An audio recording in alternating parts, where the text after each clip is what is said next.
Hello అందరికీ! ఈరోజు వరలక్ష్మి పూజకి డీప్ క్లీనింగ్ వ్లాగ్ అయితే చేస్తున్నానండి. ఆ వ్లాగ్‌తో పాటు కొన్ని టిప్స్ అండ్ కొంచెం ప్లానింగ్ అయితే షేర్ చేస్తున్నాను నాకు తెలిసినవి. ముందు నేను క్లీనింగ్ వచ్చేసి హాల్‌తో అయితే స్టార్ట్ చేశానండి. ఎప్పుడు కూడా నేను ముందు హాల్‌తోనే క్లీనింగ్ అయితే స్టార్ట్ చేస్తాను. ఆ తర్వాత 2 బెడ్‌రూమ్స్ క్లీన్ చేసి లాస్ట్ కిచెన్‌కి అయితే వెళ్తానండి. కిచెన్‌కి మనకి ఎక్కువ టైం పట్టేస్తది కదా! అందుకని చెప్పి కొంచెం కొంచెం అయితే చేసుకుంటాను కిచెను. ఇంటి పని అండ్ క్లీనింగ్, పిల్లలు అంతా మేనేజ్ చేసుకోవడం అయితే కొంచెం కష్టం అవుద్ది. అందుకని కొద్ది కొద్దిగా చేసుకుంటాను నేను. ఈసారి నేను పిల్లలకి ఎగ్జామ్స్ అయిపోయాక స్టార్ట్ చేశాను క్లీనింగ్ అనేది. నేను డీప్ క్లీనింగ్ వచ్చేసి ఇయర్లీ ట్వైస్ అయితే చేస్తానండి. ఒకటేమో వరలక్ష్మి వ్రతానికి అండ్ ఇంకొకసారి దివాళీకి చేస్తాను.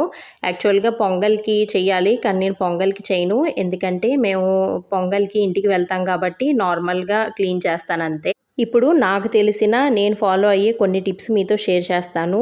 నేను మార్కెటింగు అంతా కూడా వెడ్నెస్‌డేనే చేసేసుకుంటానండి. లైక్ పువ్వులు తెచ్చుకోవడం, ఫ్రూట్స్ తెచ్చుకోవడం, ఇంకా తాంబూలానికి ఇంకా అమ్మవారికి పెట్టే గాజులు గానీ, అంతా కూడా ఎవ్రీథింగ్ నేను వెడ్నెస్‌డేనే చేసేసుకుంటానండి. థర్స్‌డే మనకి కాస్ట్‌లీగా కూడా ఉంటాయి కదా! పువ్వులవి కూడా. అందుకని ముందే తెచ్చేసుకొని నేను ఫ్రిడ్జ్‌లో అయితే స్టోర్ చేసుకుంటాను. ఇంకా bed sheets, towers and curtains ఇవన్నీ కూడా నేను ముందే వాష్ చేసేస్తానండి. వెడ్నెస్‌డే కల్లా నాకు మొత్తం అంతా అయిపోద్ది పని. అండ్ దేవుడి సామానం కూడా నేను వెడ్నెస్‌డేనే క్లీన్ చేసేసుకుంటాను. థర్స్‌డే వచ్చేసి ఓన్లీ మనం దేవుడి దగ్గర అంటే ప్రసాదానికి సంబంధించిన ఐటెమ్స్ అవి మాత్రమే సిద్ధం చేసుకుంటాను. లైకు బ్యాటర్స్ రుబ్బుకోవడము, గారెల పిండి, బూరెల పిండి అవి రుబ్బుకోవడం అవి మాత్రమే నేను చేసుకుంటాను. అండ్ మాపింగ్ అది కంప్లీట్ అయిపోయాక ఈ ఆర్టిఫిషియల్ ప్లాంట్స్ ఒకసారి వాటర్లో పెట్టేసి వాష్ చేశాను.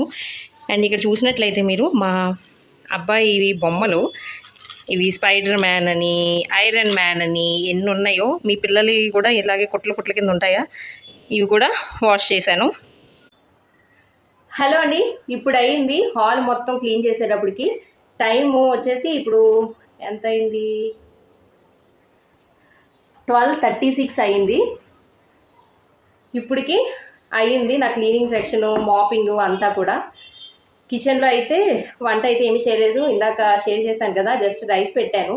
అండ్ వచ్చేటప్పుడు ఎగ్స్ తీసుకొచ్చి ఎగ్ బుర్జీ అయితే చేయాలి పిల్లలకి.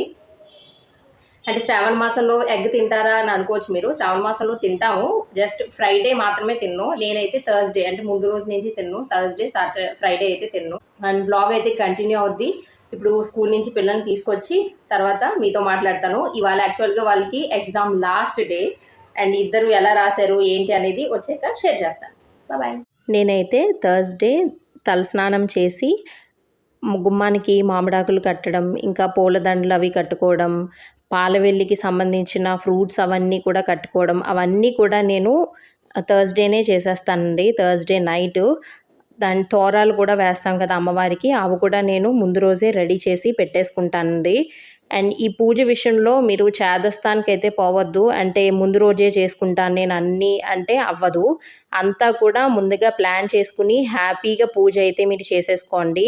ఫ్రైడే కొంచెం రోజు లెగిసే టైం కన్నా కొంచెం ముందుగా అంటే 4:00 అలా లెగిసి తలస్నానం చేసి మీరు ప్రసాదాలు అవి చేసేసుకుంటే మనకి 8:30 కల్లా ప్రసాదాలన్నీ చక్కగా కంప్లీట్ అయిపోతాయి. మంచి ప్లానింగ్‌తో చేసుకుంటే. వన్స్ మనం పూజలో కూర్చున్నాక మళ్ళీ లెగిసే పని లేకుండా అంతా అరేంజ్ చేసుకుని మీరు పూజ అయితే చేసుకోండి. మీకేం గుర్తు లేకపోతే ముందుగా పేపర్ మీద రాసుకుని పెట్టుకోండి. అప్పుడు మనకి ఈజీ అవ్వుద్ది. ప్రసాదాల విషయంలో చాలామంది టెన్షన్ పడిపోతారు. నేను అన్ని చేసేయాలి, ఇన్ని చేసేయాలి. అమ్మవారు మన శ్రద్ధని, భక్తిని చూస్తారు కానీ మనం ఇన్ని ప్రసాదాలు పెట్టామా, అన్ని ప్రసాదాలు పెట్టామా అని చూడరు కదా. మీ ఓపికని బట్టి మీరు చేసి పెట్టండి అండి. నేను ఫాలో అయ్యే కొన్ని టిప్స్. హోప్ మీకు ఈ వీడియో యూస్ఫుల్ అయింది అనుకుంటున్నాను. మీకు కనుక యూస్ఫుల్ అనిపిస్తే please do like, share and subscribe. Thanks for watching. మళ్ళీ కలుద్దాం.